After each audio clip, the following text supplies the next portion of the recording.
tesão no batidão, no batidão. Só por a tentação. Ela desce, ela sobe, acompanha a pressão. Menina perigosa. Assalamualaikum warahmatullahi wabarakatuh. Halo teman-teman semuanya, perkenalkan nama saya Khalif Ahmad Rizky Pratama dari kelas 1 PAIA dengan NIM 2530101108. Di sini saya akan menceritakan salah satu tokoh penting dalam peradaban Islam, yakni Khalid bin Walid. Video ini juga saya buat untuk memenuhi tugas akhir semester dari salah satu mata kuliah, yaitu Sejarah Peradaban Islam Klasik dengan dosen pengampu Ibu Yoyo Badriah SPDI MAG. Tahukah kalian, di dalam sejarah Islam ada salah satu panglima perang yang tidak pernah kalah dalam satupun peperangan yang ia pimpin? Ya, sebut saja Khalid bin Walid. Sosok yang kita kenal dengan gelarnya yaitu Saifullah al-Maslul atau pedang Allah yang terhunus. Menariknya, sebelum Khalid bin Walid memeluk agama Islam, ia justru menjadi musuh terkuat bagi Rasulullah Shallallahu Alaihi Wasallam pada masa itu. Lalu, bagaimana perjalanan hidupnya hingga menjadi salah satu panglima terbesar dalam sejarah Islam? Simak sampai habis ya teman-teman.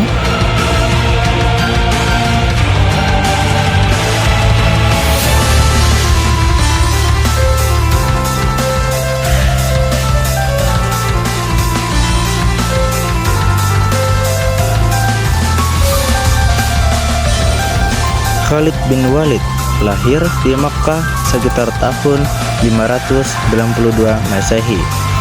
Khalid bin Walid berasal dari Bani Makhzum, salah satu kabilah Quraisy yang dikenal ahli dalam strategi perang.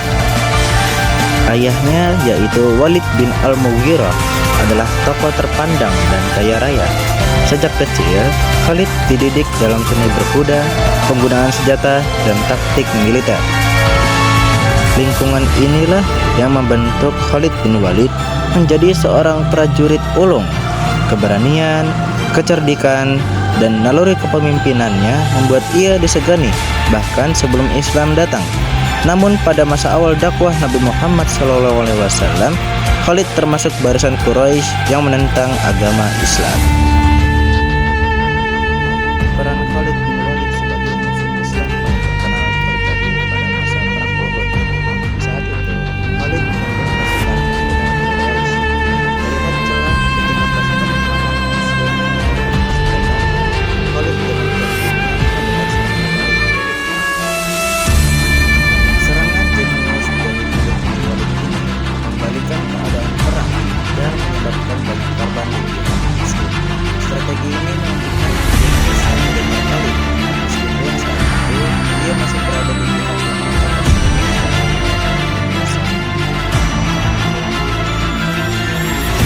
seiring berjalannya waktu, Khalid mulai Islam. Dia menyadari bahwa Islam harus berkembang. Pada akhirnya, pada tahun ke-7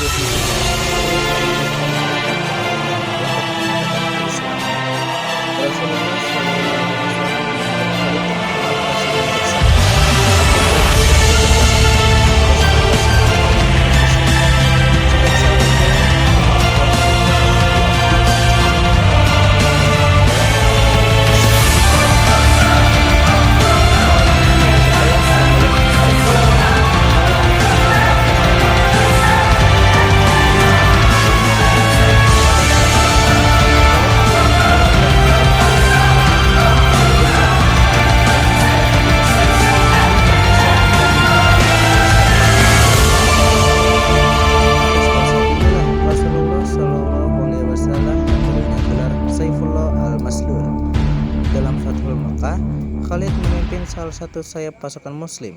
Meski sempat terjadi bentrokan, ia berhasil mengendalikan keadaan dan menunjukkan kedisiplinan yang tinggi.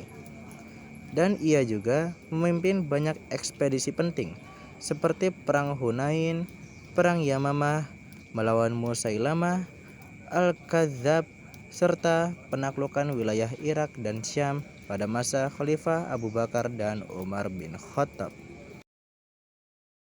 Khalid bin Walid bukan hanya ahli perang, tetapi juga seorang yang rendah hati. Meskipun berjasa besar, ia tidak pernah berambisi pada jabatan. Saat Khalifah Umar bin Khattab mencopotnya dari posisi panglima tertinggi, Khalid menerimanya dengan lapang dada. Ia berkata, "Aku berperang bukan karena Umar, tetapi karena Allah." Ini menunjukkan ketulusan, keikhlasan, dan ketaatan Khalid terhadap prinsip Islam. Namun ironisnya, seorang panglima yang terlibat dalam puluhan pertempuran besar justru wafat di atas ranjang, bukan di medan perang. Khalid bin Walid wafat di Homs, Syam pada tahun 22 Hijriah. Ia berkata dengan penuh haru, "Tidak ada secengkal tubuhku kecuali terdapat bekas luka, namun aku wafat seperti unta tua di atas ranjang." Kata-kata ini menggambarkan kepasrahannya kepada takdir Allah Subhanahu wa taala. Kesimpulannya adalah Khalid bin Walid bukan hanya pahlawan perang, tetapi teladan keberanian, keteguhan iman, dan pengabdian tanpa pamrih. Namanya akan selalu dikenang dalam sejarah Islam sebagai pedang Allah yang terhunus. Semoga kisah ini menginspirasi kita untuk menjadi pribadi yang lebih baik dan berani memperjuangkan kebenaran. Terima kasih telah menyimak. Wassalamualaikum warahmatullahi wabarakatuh.